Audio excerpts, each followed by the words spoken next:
Bien, esta conversación es importante, es la primera con el portavoz del gobierno después de terminada la campaña electoral, y entonces podemos evaluar ampliamente los propósitos de esta nueva administración, sus prioridades y todo eso, y los temas que están sobre el tapete. Claro que sí, una conversación siempre agradable, debemos destacarlo. Eso creemos nosotros. Sí, no, queremos creer que sí, porque para nosotros lo es, y como tú dices, vamos a ver esa perspectiva de parte del gobierno de esos problemas que preocupa a la ciudadanía. Buenos días, Roberto Rodríguez Marchena, gracias por aceptar nueva vez nuestra invitación. Gracias por estar con nosotros. Buenos días, Lorena, muy buenos días, Homero.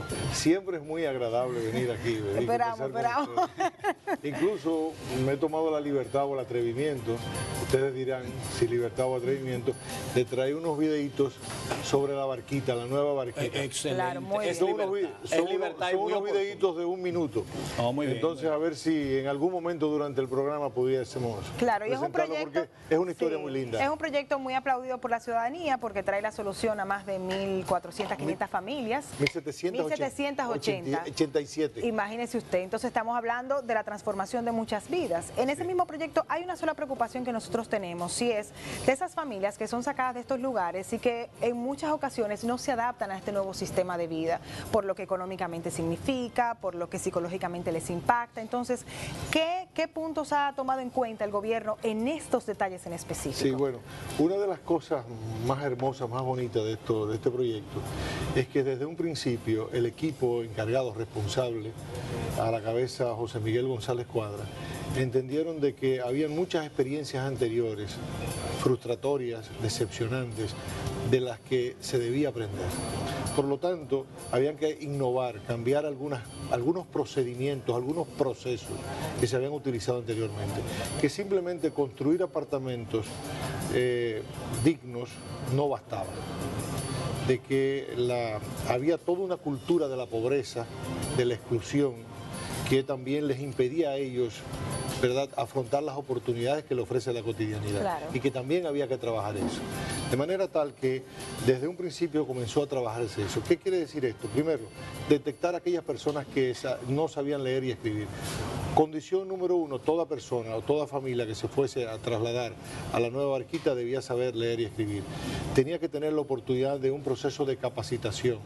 De ahí que el Infotep se involucró y efectivamente muchos aprendieron nuevos oficios, porque también entendemos que el desempleo, la exclusión, es el resultado de falta de acceso a la educación y no tener capacidades para participar en el mercado laboral. De ahí que también electricistas, plomeros. ¿Qué sucede? Lo bonito también en esto es que muchos que fueron capacitados desde un principio en estas ocupaciones participaron en la construcción, también empleándose en la construcción de la nueva barquita. O sea, era algo positivo. Lo otro es el vínculo con las organizaciones comunitarias. Nosotros tenemos una riqueza como país de organizaciones comunitarias que han venido acompañando a los empobrecidos, a las personas excluidas durante mucho tiempo, y que tienen un fuerte vínculo, un fuerte arraigo, un fuerte liderazgo. También ellas han tenido una gran participación en el acompañamiento, en lo que significa esta nueva vida. Son nuevos valores. Se dieron 7 cursos, o sea, incluso hasta del manejo de los desechos sólidos. Hay unas escenas muy lindas, muy dramáticas también, en las que en las primeras familias, las 7 primeras familias que se fueron trasladadas, cuando ellos descubrieron que en el lavamanos salía agua corriente, algo que para nosotros de clase media es absolutamente normal, para ellos no.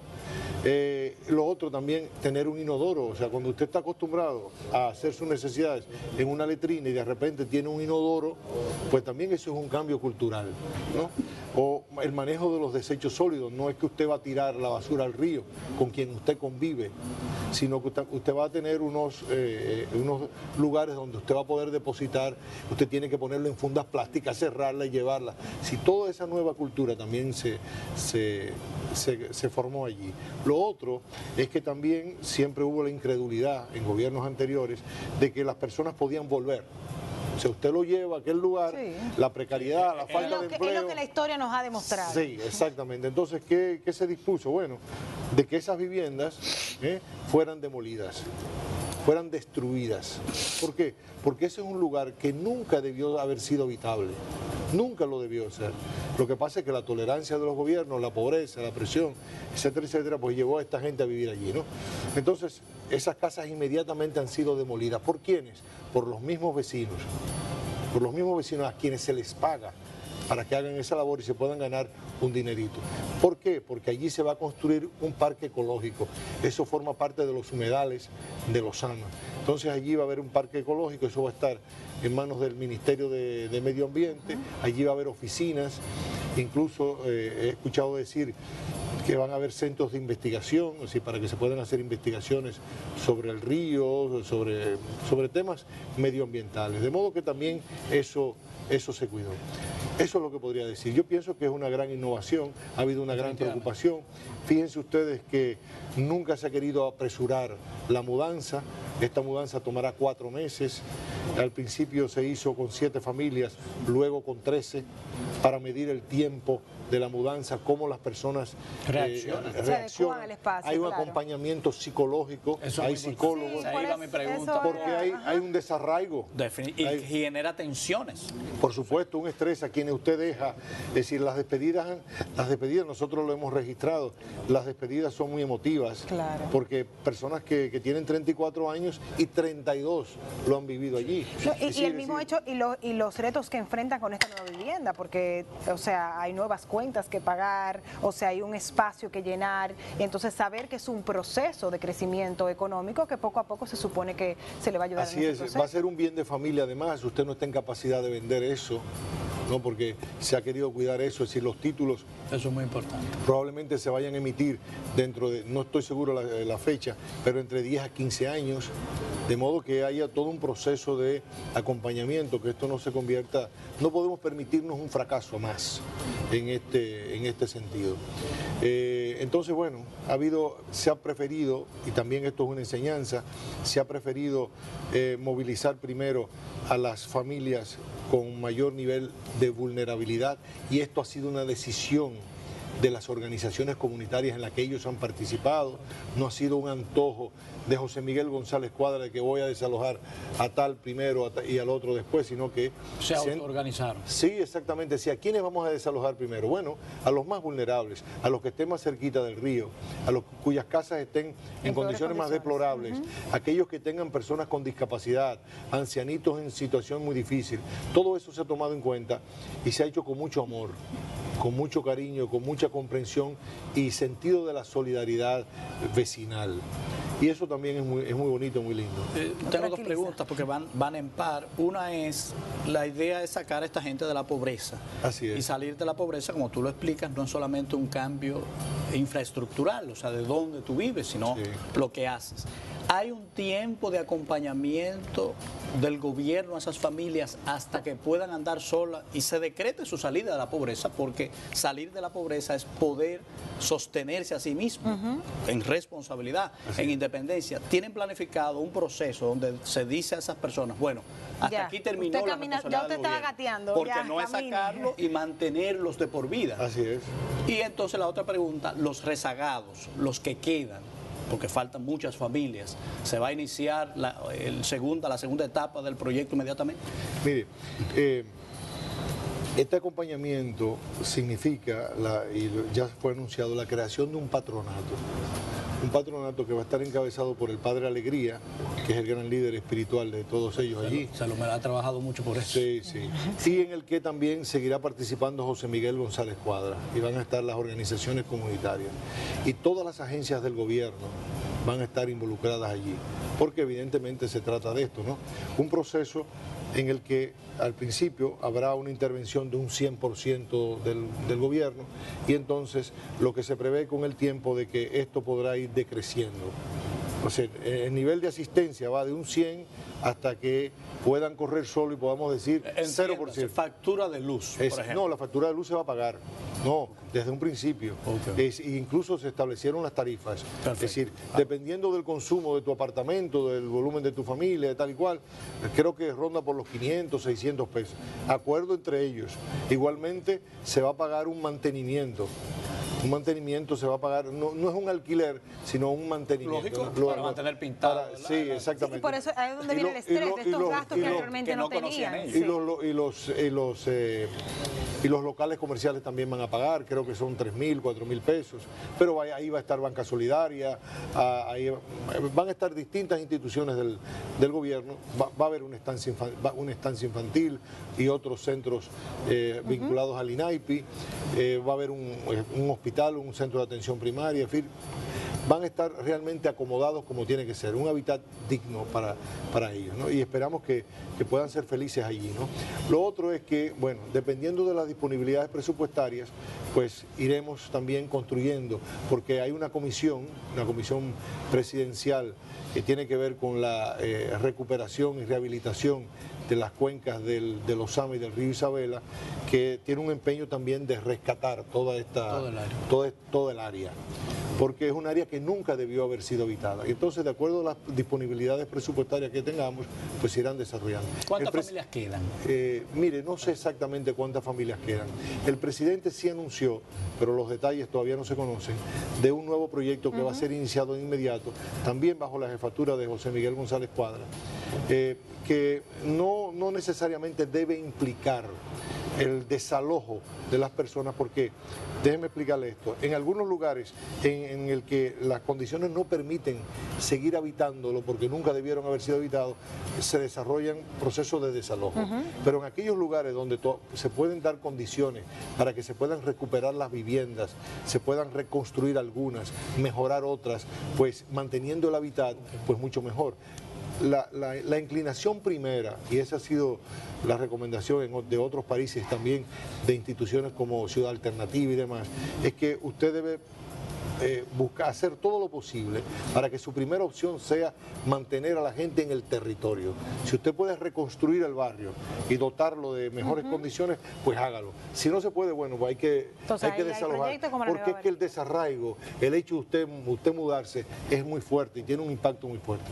Entonces, hay un nuevo proyecto que se va a desarrollar y ya me imagino que el presidente y el mismo José Miguel pues lo harán público con todos los detalles, pero hasta ahora no se conoce. Perfecto, pero ya nos contenta que haya la idea. Claro, porque esa era nuestra preocupación. Sí, porque se hablaba mucho de la estructura, se hablaba mucho de la movilización de estas familias, pero como tenemos las experiencias en la historia de la República Dominicana en estos grandes proyectos, pues eso era uno de los puntos. O sea, van a poder tener un lugar donde haya tranquilidad, donde se respire un buen ambiente, no van a vender esas propiedades, se les será entregado a las familias correctas, entonces ya eso nos y vamos a recuperar el río. Y hay un interés también empresarial en otras partes del tramo tanto de la Isabela como de los Osama. También empresarios están dispuestos a desarrollar proyectos que van a revalorizar toda esa área. De modo que sí, hay un interés tanto empresarial como del gobierno, como de las comunidades. Y yo pienso que es una buena noticia para todos nosotros. Que nosotros como sociedad estemos en capacidad de resolver un problema como ese y que lo podamos resolver bien. Claro. No, es una gran cosa. Bueno, mira, aquí tenemos unas imágenes. Sí, ya estamos viendo distintas imágenes. Fuimos pasando las imágenes. Muy bien, muy bien. Está espectacular, realmente. Bien colorido, ¿eh? Sí. Muy alegre. Quiero destacar, una de las cosas más hermosas que tiene esto son las plantas de tratamiento. Las plantas de tratamiento de aguas residuales son absolutamente ecológicas. Funcionan los 365 días del año, 24/7. Y no requieren energía eléctrica, sino que son unas plantas, unas plantitas que funcionan como humedales, que absorben y transforman los desechos sólidos, que también contribuye a cuidar la salud del río, porque todos esos desechos no van a parar al río. Esas 3 plantas fueron construidas mayormente por vecinos y vecinas de la vieja Barquita que participaron allí, que fueron entrenados, y además un comité de ellos mismos lo va a gestionar. Sí, nos contenta mucho el tema de también el río Osama, el poder. Eso solo existe ahí en la nueva Barquita, esa planta de tratamiento ecológica. Son 3 realmente. Y una pequeñita en un hotel en Punta Cana. Muy bien. Perfecto. Bueno, pues ahí está. Entonces, nada, vamos a seguir. Una preocupación, y ya yo creo que tú la respondiste, es la necesidad de la cooperación privada en este esfuerzo público, porque el déficit habitacional es grande en la República Dominicana. Claro. Enorme. Y este modelo de intervención gubernamental dura su tiempo. O sea, Claro. Claro, nos costó 4 años. pero además no es el que más nos gusta. El que más nos gusta es aquel que está en asociación con el sector privado. Correcto, porque permite multiplicar Pero las muchísimo facilidades. muchísimo más. Solo hay que ver lo que puede hacer Tato Bisonó. Correcto. Y bueno, y todo el proyecto. Es un buen ejemplo. Sí, todo el proyecto de la ley de fideicomiso, Sí, ¿no? sí. Las oportunidades que está Yo viendo. creo que hay un espacio ahí para ponerla a funcionar de Solo, una manera pero maravillosa. déjenme decirle este dato para que ustedes vean. En 50 años, en los últimos 50 años, los gobiernos de la República Dominicana, el Estado Dominicano, ha construido 113.000 y unas poquitas más viviendas o apartamentos. Pero solamente ahora, en el gobierno de Danilo, hemos construido 62.000. En este año Sí, yo 2016, así me sorprendió, vamos, porque- 62.000. Pero ¿dónde está la magia? La magia está en la asociación con el sector privado. Claro. Ahí está. Solamente en Ciudad Juan Bosch, aquí en la capital, son 25.000 y tenemos 15.000 en Santiago. Es decir, O sea, ¿por qué? hay que replicar ese modelo. Por supuesto que sí, la porque verdad es primero que es tenemos una correcto. experiencia y bueno, y en el sector empresarial pues hay grandes capacidades. Entonces, ¿por qué no lo hacemos? La sinergia entre el sector público y Claro, privado nosotros es- tenemos el terreno que lo traducimos en el bono tierra y tenemos también el ITEVI, que lo traducimos en el bono ITEVI. Y eso desbloquea Correcto. en términos de precio de acceso a mucha gente, porque con el equivalente, le digo porque una compañera nuestra, conserje, de la Dirección General de Comunicación, aplicó a Ciudad Juan Bosch y Calificó y ya tiene su apartamento. Y es prácticamente un poquitito más de lo que ella pagaba de alquiler. Sí, un poquitito es que más. está ahí, es un De manera- mercado de 1 millón de dominicanos. Exactamente. Un mercado cautivo extraordinario. Creo que hay que crear Exactamente. los elementos para que... se Exactamente, pueda pero satisfacer. además hay un ingrediente. No es lo mismo en su estructura social usted ser una persona que vive en una casa alquilada a otra que usted tenga un bien, una casa, Claro. una propiedad. Es Ya otra usted cosa. puede con esa propiedad pues hacer muchas cosas. Claro que Ya sí. usted cambia su mentalidad. Definitivamente. Y ahora que hablamos de esa importancia de que el sector privado se involucre en todos los procesos de la República Dominicana, bueno, vimos unas declaraciones muy importantes de parte del Consejo de la Empresa Privada, en su persona, el presidente Rafael Blanco, y vimos respuesta, pero más del Partido de la Liberación Dominicana. Nos gustaría saber de estos 4 pilares que muestra el CONEP para una mejor evolución, una mejor democracia en la República Dominicana, la ley de partidos políticos, la ley electoral, el tema de la reforma fiscal y la institucionalización. ¿Qué piensa el gobierno? ¿Cuál es la respuesta? ¿Y cuáles serían las prioridades que le daría a esos proyectos que propone el Consejo Nacional de la Empresa Privada? Nosotros estamos totalmente de acuerdo con el planteamiento que ha hecho el CONEP. Es que sí, quizás se ha querido ver un alboroto y una confrontación con el gobierno en las declaraciones del señor Blanco Canto, cuando no las hay. Es decir, lo que Eso pensamos nosotros. No, en absoluto. Es decir, lo que ha planteado el señor Blanco Canto es lo que nosotros hemos venido planteando y lo que plantea la ley. O sea, la sociedad dominicana ha venido reclamando eso.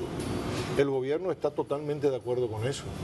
Totalmente de acuerdo. Es decir, no es que el señor Blanco Canto ha dicho nada nuevo, sino lo que ha hecho es una reiteración y quizás lo ha hecho con un énfasis desconocido en el alto empresariado hasta ahora, cosa que me parece muy bien que lo haga. Y con lo que nosotros estamos perfectamente de acuerdo. Cuando se habla de la ley de responsabilidad fiscal, eso es lo que manda la Estrategia Nacional de Desarrollo.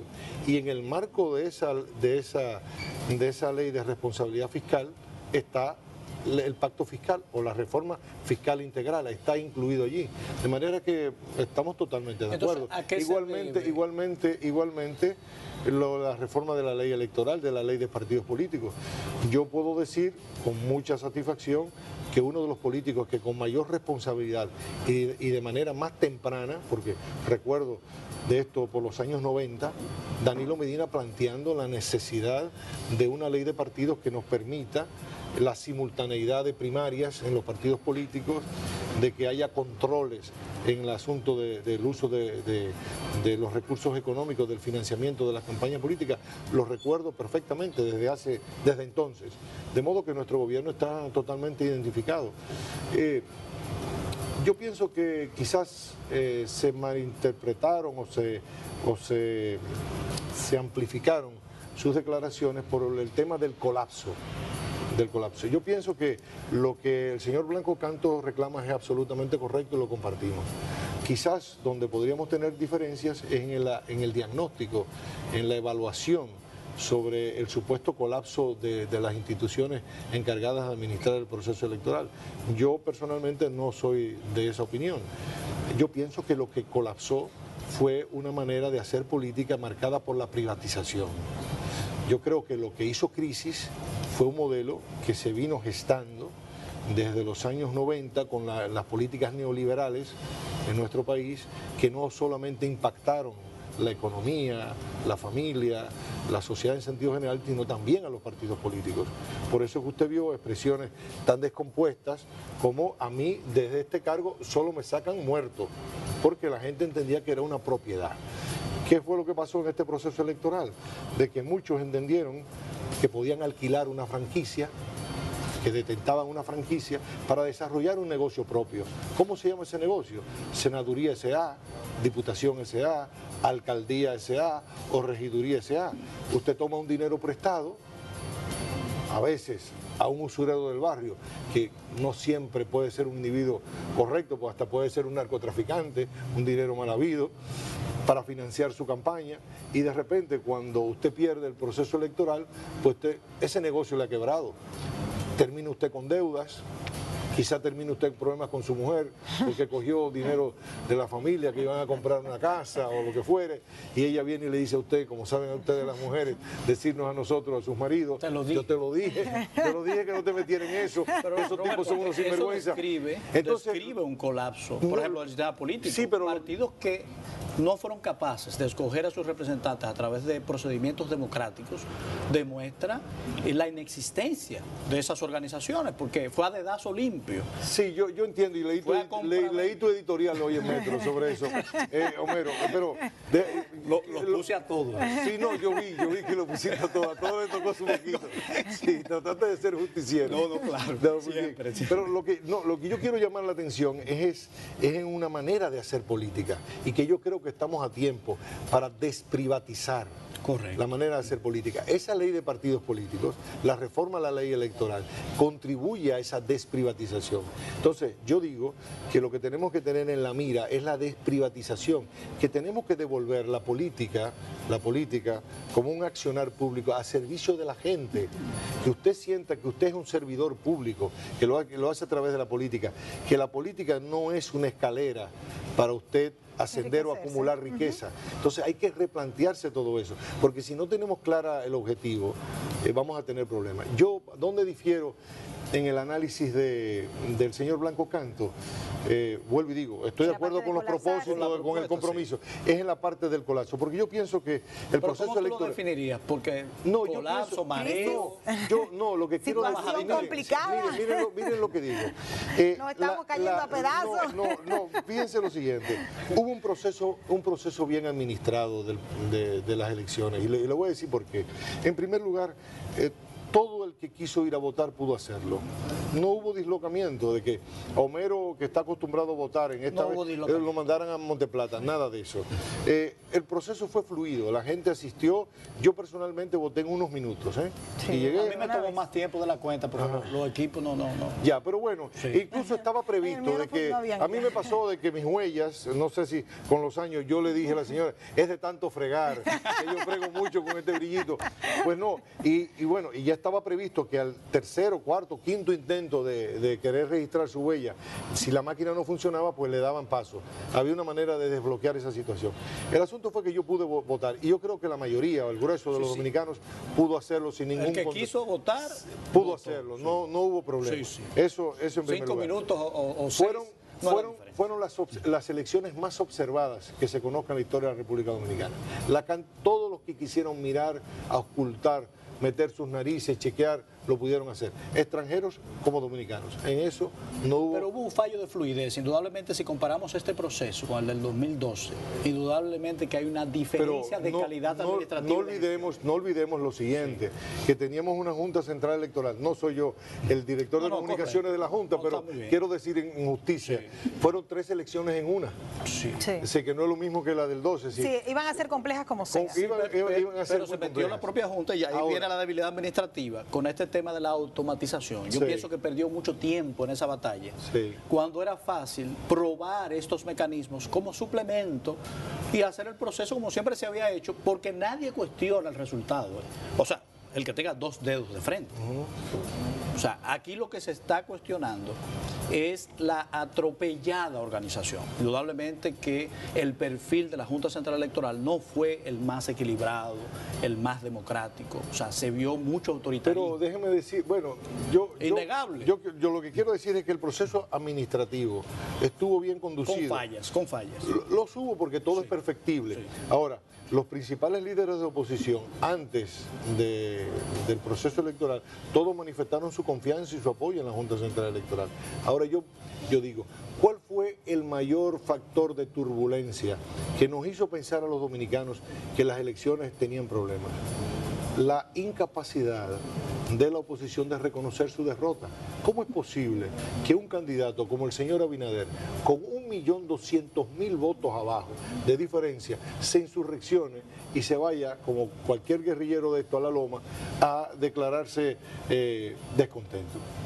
Si el señor Abinader hubiese declarado la misma noche que aceptaba la derrota, de que sí, que efectivamente he perdido las elecciones, y hubiese tenido un comportamiento democrático, yo les aseguro a ustedes que mucho de esa sensación y ese sentimiento que hay en el pueblo dominicano y que quizás quiso expresar el señor Blanco Canto no hubiese existido.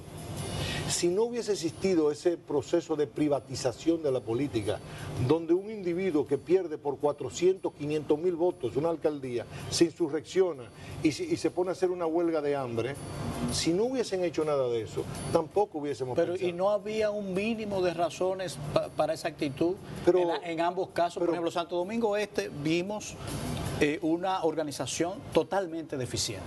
De hecho, boletas de Santo Domingo Este aparecieron en urnas de Santo Domingo Oeste.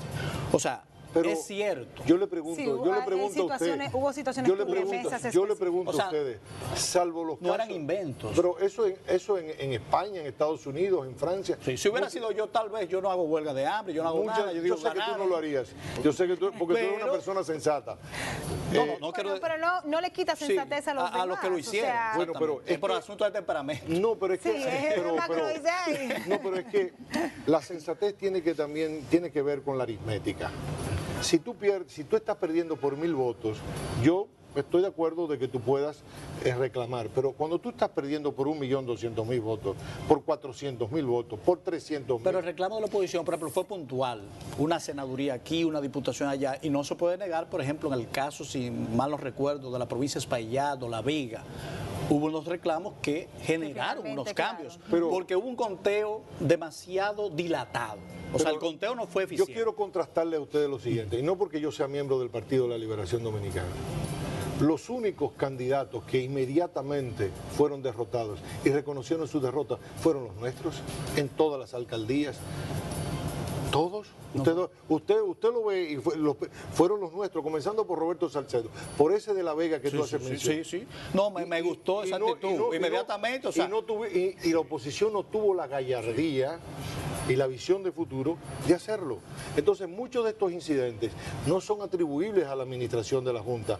Si un desorejado candidato a regidor se roba una urna o hace una vagabundería, eso no es atribuible a la urna, sino a este individuo que tiene un comportamiento no democrático. Con esto no quiero excusar a la Junta Central Electoral. Lo que yo quiero tratar es de ser justo y no culparle a miles de hombres y mujeres voluntarios o que por una pequeñita dieta, a estos señores que amanecieron, que estuvieron sometidos al estrés, incluso muchos militares que tuvieron que hacer guardia, que hicieron una labor realmente loable, que tenemos que nosotros como sociedad reconocerles que armaron todo este proceso. No podemos hacer ahora leña de ellos. Eso es verdad, claro. Por ejemplo, a mí me gustó más el de Perú. El proceso de Perú lo utilizaría bien organizado para ese proceso. Todo el mundo pensaba que iba a ganar Keiko. Sí. Y Keiko pierde y no pasa nada. Pero no, y por la diferencia que pierde. Pero mira, el conteo fueron 48 horas, unas elecciones así. Exacto. Aquí terminamos de contar ¿cuándo? El viernes. Pero terminamos de contar, ¿tú sabes por qué? Porque el señor Abinader, con 1.200.000 votos abajo, todavía sigue insurreccionado. Pero no a nivel general, porque él dijo, no, Danilo ganó. Sí, pero espérate. Pero él tiene derecho a defenderse. defender las posiciones de su partido. Estas visitas insurreccionales. Pero puntuales. Pero insurreccionales. No, yo no creo. Claro que sí. Él no tiene ese perfil. Pero lo tuvo. Yo lamento mucho que lo haya tenido y para mí fue algo inesperado, pero lo tuvo. Pero finalmente ya para nosotros eso pasó. Eso iba a decir, porque a mí me encantaría, hay que colocar me encantaría al final aprender. Me he regalado este comentario porque no había venido por aquí. Sí, pero para nosotros el proceso electoral pasó. Créame que para nosotros también. De manera tal que lo que pasó ya pasó. Yo pienso que ya la Junta dio su veredicto. Hay que ver el futuro ahora. Exactamente. Entonces, eso es lo que yo quiero, que vayamos a futuro. Hay una parte muy importante en esa ley de partidos políticos, que es lo que hace que la política se convierta en un negocio, y es los fondos que ingresan. Queremos ver a organizaciones políticas, incluido el Partido de la Liberación Dominicana, abiertos a la transparencia de los fondos. Claro. ¿Qué tan abiertos están? Porque las últimas reuniones se han mostrado un poco renuentes al hecho de que haya una transparencia total en cuanto a los fondos que ingresan para las organizaciones políticas. No, pero mire, yo no puedo hablar en nombre del Partido de la Liberación Dominicana porque no soy su vocero. Claro, pero de parte de... Sus voceros son el secretario general y el presidente de ese partido. Pero yo tengo la impresión de que sí, que el Partido de la Liberación Dominicana ha estado en la mejor disposición de hacerlo y lo ha hecho de manera regular, la presentación de sus cuentas a la ciudadanía. Esa es la impresión que yo tengo y no veo razones para que no lo haga. En el Partido de la Liberación Dominicana no existe una cultura de ocultamiento. ¿Por qué? ¿Para qué? ¿Para qué? ¿Qué es lo que vamos a ocultar? Si el dinero está ahí, el dinero se sabe que se gasta en campaña, bueno. Lo que tenemos que regular es la cantidad de dinero que va a las campañas políticas, también el tiempo de las campañas. Eso hay que regularlo.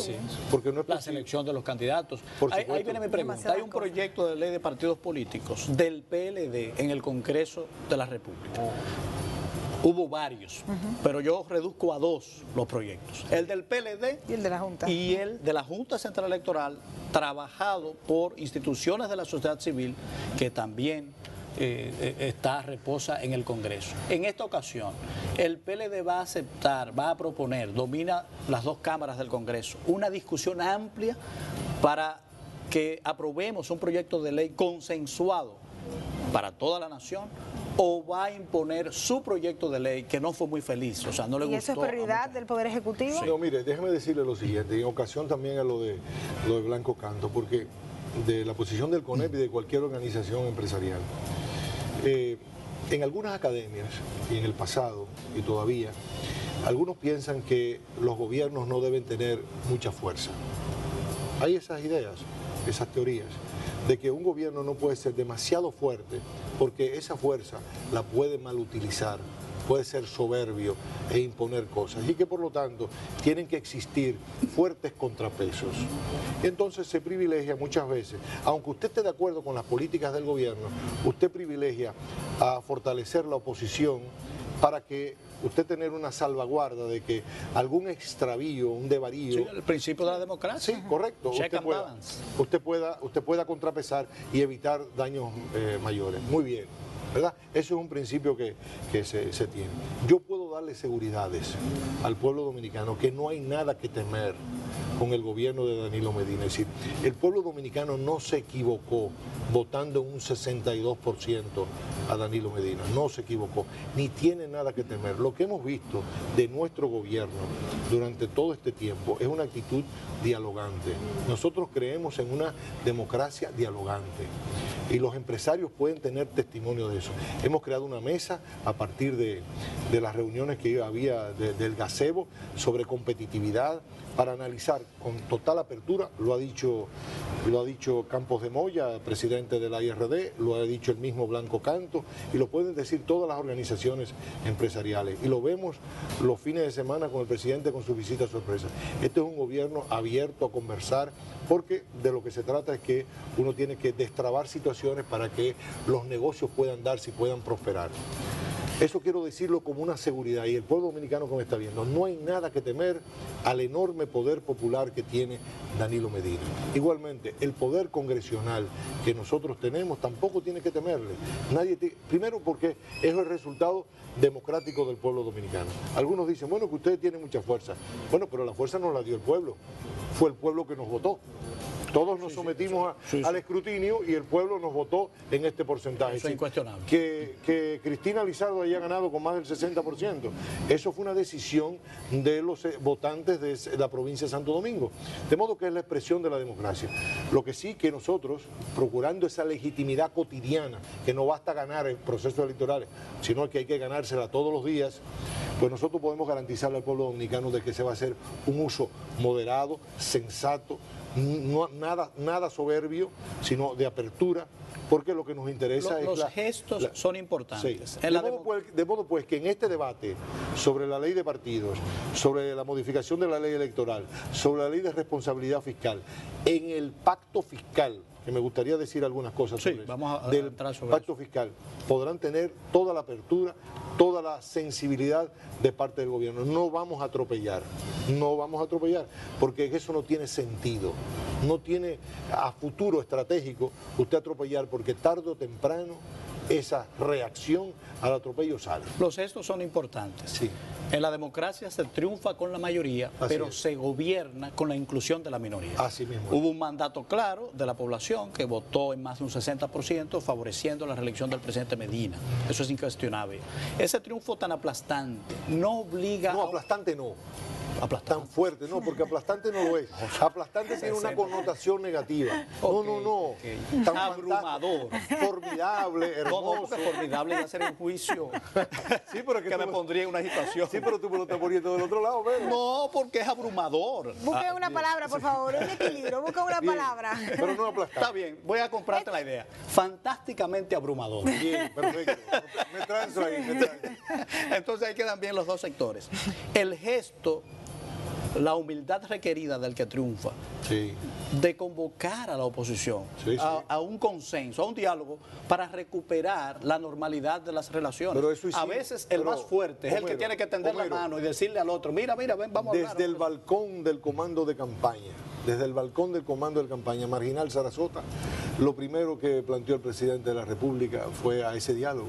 Lo que pasa es que el señor Abinader, todavía insurreccionado, se apresuró. Pero el presidente y él hablan cada rato, o sea, pero si bueno, lo que quiero decir, lo que pienso es que el señor Abinader se precipitó por el estado de ánimo que tenía, insurreccional, y cerró las puertas a esto. Nosotros estamos abiertos al diálogo con todo el mundo, porque es que somos gobierno de todos los dominicanos y dominicanas. Y vuelvo y reitero, no hay nada que temer, todo lo contrario, las puertas están abiertas, estamos dispuestos a seguir debatiendo, a encontrar las mejores soluciones.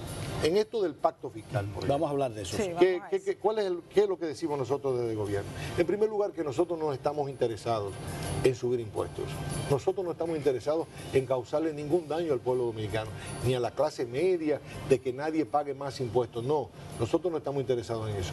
Nosotros lo que estamos interesados es facilitar una reflexión en la sociedad, porque nosotros no tenemos fábricas, nosotros no tenemos comercio en el gobierno, nosotros hemos sido escogidos con un mandato de la sociedad para ejecutar un presupuesto de acuerdo a las orientaciones e ilusiones de la sociedad.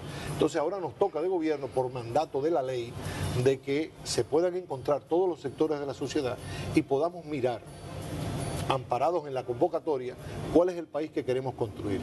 Porque si nos quedamos en la estrechez de si subir un impuesto o no, pues perdemos de mira, perdemos la perspectiva de la razón de la convocatoria. Es lo que hemos hecho 11 veces en los últimos 15 años. Exacto, ¿por qué la Estrategia Nacional de Desarrollo? Que cuando decimos desarrollo estamos hablando de construcción de bienestar. ¿Por qué la Estrategia Nacional de Desarrollo para la construcción del bienestar del pueblo dominicano convoca a una reforma fiscal integral o a un pacto fiscal? Eso nos debe indicar a nosotros que el punto de partida, y es lo que decimos del gobierno, debe ser que la sociedad dominicana se ponga de acuerdo en el país que queremos construir. Queremos una población con estos niveles educativos, ¿cuánto nos va a costar? Ya tenemos el 4% preuniversitario, tenemos el 0.2% para educación universitaria. Bueno, tenemos un 1% del subsidio para la electricidad. Pensamos que ese subsidio irá decreciente ahora con las plantas de Catalina, con la nueva renegociación de los contratos, y que ese 1% pudiera desaparecer o llegar a una posición mucho menor. Tenemos 1.8% para salud. Queremos llevar la salud de 1.8 a 3.4, agregarle 1.6, pues anótamelo ahí al margen, que tenemos que buscar 1.6. tenemos un 3% para el pago del servicio de la deuda. Bueno, pues anótamelo allí. Entonces, ¿qué más queremos? Queremos elevar los niveles de seguridad. Vamos a aumentarle a los policías.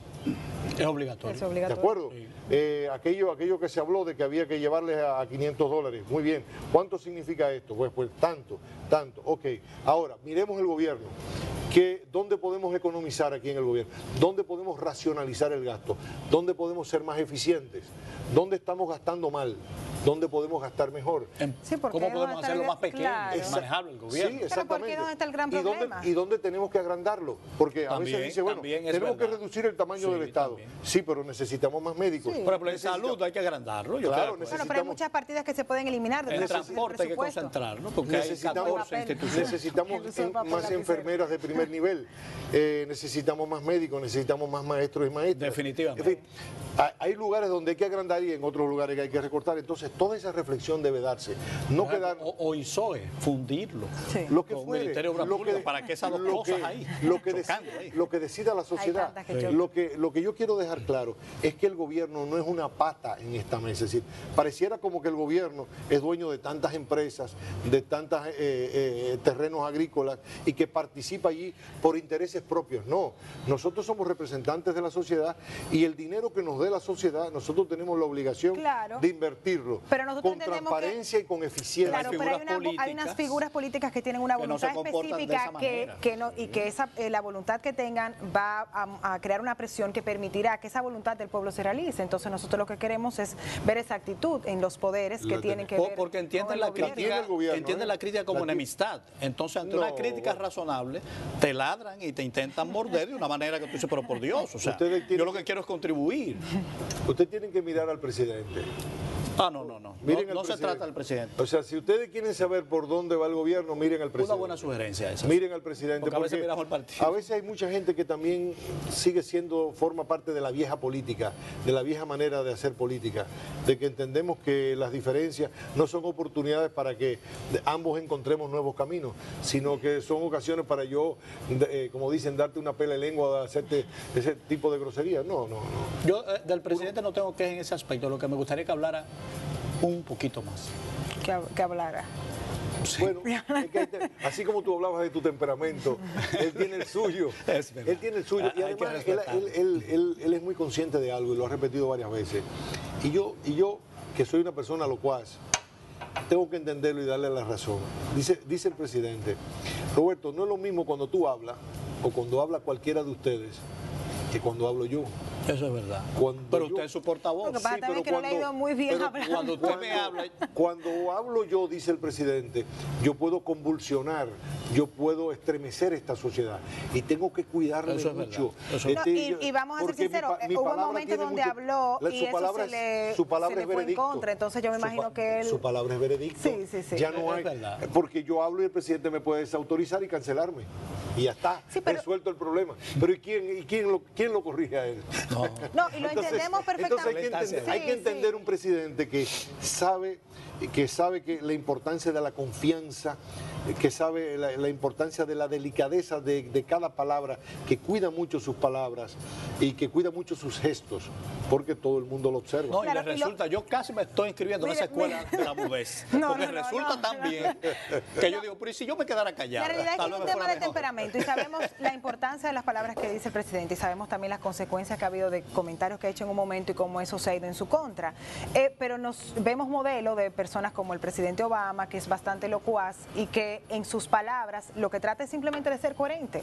Si yo digo algo hoy, mañana lo mantengo, porque lo que queremos es Y saber tranquiliza, qué lo hablando mueve, tranquiliza. cuáles son sus valores y que nos tranquilice. Si ahora mismo el presidente coge un micrófono y dice, señores, tranquilo, lo del pacto fiscal, eso va, pero vamos a trabajar de esta forma, no se preocupen, y vemos un presidente comprometido con mantener esa palabra, óigame, mire, yo me Por voy a ejemplo, mi que casa diga en lo que paz. usted dijo. Pues, Voy a sentarme puede- con la sociedad, vamos a hacer eso.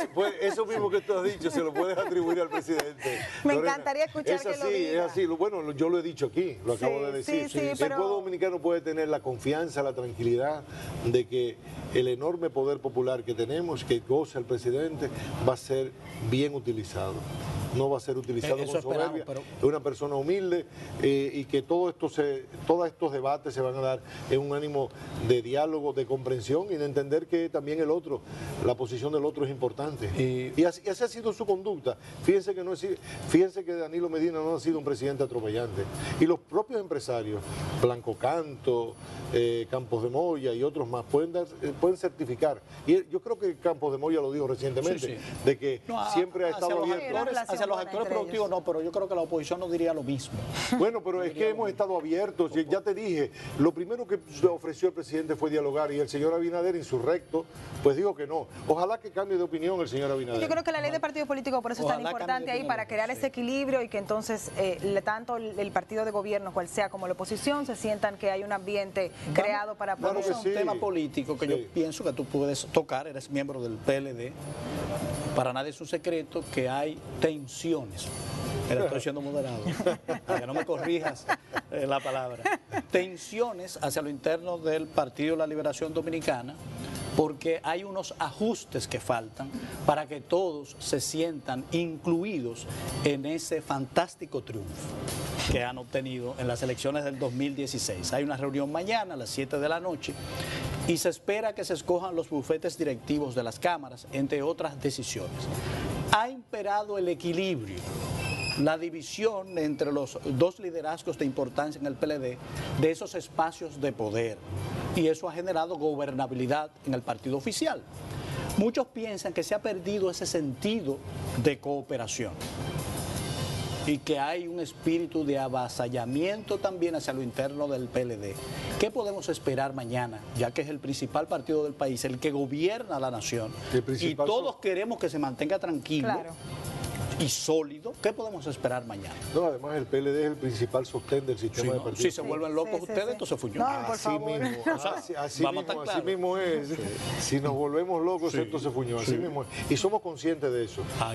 Por eso nos manejamos con mucho cuidado. Déjeme decirle lo siguiente.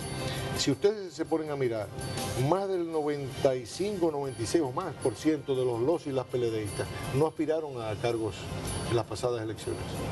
No aspiraron. De manera que muchas de esas querellas son ajenas al grueso de la militancia y de la membresía del Partido de la Liberación Dominicana. Lo otro es que también el Partido de la Liberación Dominicana ha sido permeado por la privatización de la política. Es decir, muchos entienden... Eso es el dame lo mío, el dame lo mío. Sí, y de que, bueno, yo alquilo la franquicia, yo uso la franquicia para yo montar mi propio negocio, como les decía. La política como senaduría, diputación, etcétera, etcétera. Es decir, que esas tensiones también están ahí, independientemente de las corrientes. O sea, no es un asunto de los danilistas, de los leonelistas, de los seguidores de Reinaldo, de los seguidores de Francisco Javier, de los seguidores de Temístocle Montá, sino que dentro de cada una de las corrientes también... Es una mancha que se manifiesta en la organización. Se dan esas tensiones porque dentro de las mismas corrientes pues también se dan aspiraciones que muchas veces son manejadas con ese criterio de privatización de la política. De modo que las tensiones sí las hay. Ahora, uno de los rasgos fundamentales del PLD, primero que tiene conciencia de que ya se ha constituido en el primer sostén del sistema de partidos políticos, y lo otro es que, como se ha dicho en la calle muchas veces, tiene un gran sentido corporativo, de cuerpo, de grupo. Y usted ve que el talento de estos señores, de ese Estado Mayor que está ahí, que se llama Comité Político, es saber administrar civilizadamente sus diferencias. Aunque le está haciendo a algunos como perder el tino del autocontrol. Pero es natural, Son seres humanos pero también. a fin de cuentas es como una olla de presión que está ahí adentro, aquello explota ahí adentro, pero se mantiene como un hoyo negro. Como los matrimonios, Esperamos que la válvula, mire, saque la presión, y como lo haya presión, saque la carne. Pero no tenemos que alarmarnos por eso, porque haya diferencias. No tenemos por qué alarmarnos. Mientras lo resuelvan internamente, todo está bien. Lo que pasa es que muchas veces entendemos que la política es religión y no lo es. O sea, esto no es una ortodoxia. No, y como al final estamos acostumbrados a que todos estuviesen de acuerdo. Y es bueno que hayan diferencias. Y en la propia Iglesia Católica hay disensiones. No, absoluta y usted tiene sus curitas que se insurreccionen. Lo único que ahí sí es verdad que se sabe manejar. Sí, no, porque te mandan... Pues en 2000 años. Sí, pero allí te mandan... Ahí no hay desorden, ¿no? Ahí te pueden aplicar la ley del silencio, de que ya no puedes ejemplar. No, porque hay disciplina, hay un código. Sí, no, por supuesto. Pero dentro de las organizaciones Y políticas. no olvidemos que el PLD, no olvidemos que don Juan hablaba de que habían dos instituciones a que había que admirar a la hora de construir el partido. Es verdad. La iglesia Sí, lo decía. y el ejército, las Fuerzas Armadas. Entonces, los PLDistas tienen mucho de eso, aunque lo han perdido también. Entonces, yo ¿qué les digo? Pues ahí Estamos no, tranquilos entonces con el equilibrio interno, pero hay otro equilibrio. no, pero no es un asunto de equilibrio, sino de la justeza, de la oportunidad. A veces se critica que dice, en política se hace lo que conviene. Y eso a mí no me gusta. Sí, claro que no te gusta, No me gusta no para te nada. gusta, pero a fin de cuentas la vida está regida por ese principio. Es decir, Bueno, tú es haces- un tema lo que de pasa es que conveniencia. bueno, pero es que lo Porque lo que conveniente, conviene a veces no es justo. lo conveniente es lo justo, a mi juicio, porque hay una ética No, detrás. es que esa figura que dice, se hace lo que conviene, pero Sí. a nosotros. No, pero ahí es que está. La ética te impide esa visión egoísta de la conveniencia. La conveniencia es la conveniencia del pueblo. La conveniencia de debería todo. ser. Entonces, claro, si tú tienes un ejercicio de la política no ético, Claro, que no está entonces va- amparado, no la está conveniencia sustentado va a ir en la entonces en ética, contra entonces de la, lo la colectivo. conveniencia Ahí me es algo. gustaría. Ahí Si la es así, sí. Ahí la conveniencia es una degeneración. Si es así, sí. Pero a eso La que me refiero. conveniencia abrazada de los valores correctos. Así exactamente. Entonces Ahí yo lo compro. el PLD no, ahí no se va a soltar el loco mañana. En la historia de la ahí no se va a soltar el loco. Ojalá que no. No. Sinceramente. Es que Nosotros no- yo se los nosotros aseguro a ustedes. Definitivamente No, no, lo queremos que necesitamos. Lo que ocurra. pasa es que ustedes han visto los monos, ¿no? Ustedes han visto los monos cómo pelean. Los monos no llegan a golpearse casi nunca, sino que se hacen muchas musarañas, se dan golpes en el pecho, gritan y todo aquello. Pero a fin Lo que de le cuentas- dicen los tigres, su gestión pantera. Exactamente, sí, el aguaje es la mitad del pleito. Entonces, bueno, habrá un poco de todo eso, pero ahí no se va a soltar el loco mañana. Queremos cerrar entonces, usted trajo unos videos que quería compartir. Sí, bueno, pero yo creo que de ya Nueva lo han puesto- Barquita. sí, ya lo han puesto ustedes. Lo han puesto todo Sí, porque me sí, parece que yo- Cristal me dijo que Que los falta. que habían puesto eran imágenes de apoyo que teníamos. Ah. Vamos entonces a poner uno Uno de esos que- videos. Exacto, vamos a poner uno uno de más. esos videos entonces Vamos, que queremos ver. para Bien. cerrar. Sí. Perdón.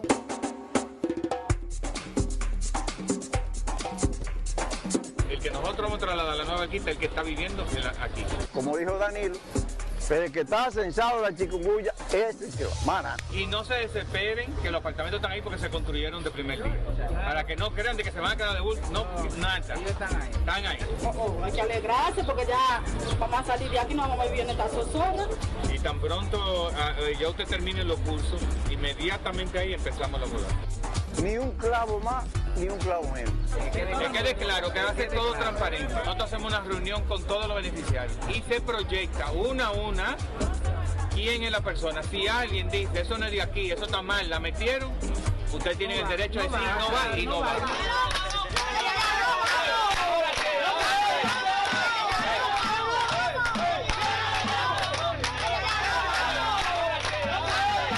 Bueno, pues ahí está. Ahí no hay que abundar más. Sí, estas Vemos son- el papel protagónico de del José sector Miguel privado González ahí. Cuadra.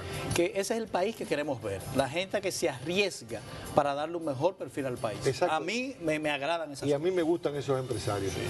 A Que mí tienen también. también Ojalá se multipliquen. un gran corazón. Pues muchísimas gracias por Gracias estar a con ustedes. nosotros. Y gracias por la amplia entrevista y la apertura que Esperamos siempre haber demuestra. abusado. Y quiero reiterarlo, es decir, no hay nada que temer, ¿eh? Nada que temer. O sea, No, pueden yo- estar tranquilos. Estamos Cualquier abiertos a la cosa voy a su oposición. oficina, Yo estoy tranquilo. Sí, así es. Lo ha puesto siempre en la paz y al equilibrio. y al Claro, consenso. la necesitamos. Por Pues muchísimas supuesto. gracias. Gracias a ustedes.